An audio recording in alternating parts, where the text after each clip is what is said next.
Dans cette salle de l'hôtel du Parc à Évian, les accords sont signés après des semaines de négociations.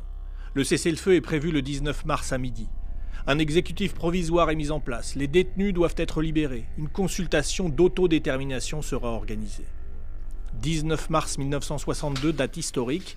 À l'époque, Mohamed Mokrani, soldat de l'armée de libération nationale algérienne, est dans le maquis en Tunisie et ne saute pas de joie.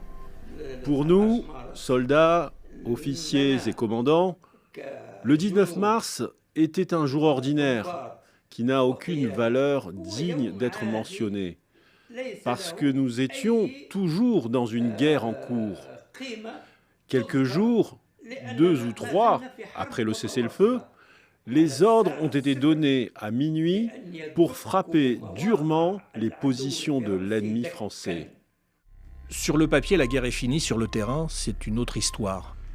Au cours des commémorations en France ce samedi, le président le souligne lui aussi. Il y en a beaucoup ici, dans cette salle, pour qui cette date marque parfois le début du pire. Parce qu'elle est le début de représailles, de massacres, des départs d'Algérie déchirants, des arrivées en France douloureuses. Ce ne fut donc ni le début de la paix, ni la fin de la guerre.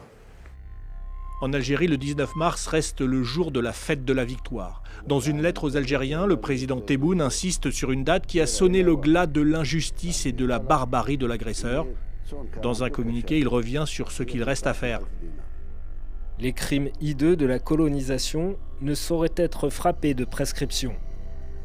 Les accords d'Évian resteront dans les livres d'histoire comme une fin pour les 132 ans de colonisation française.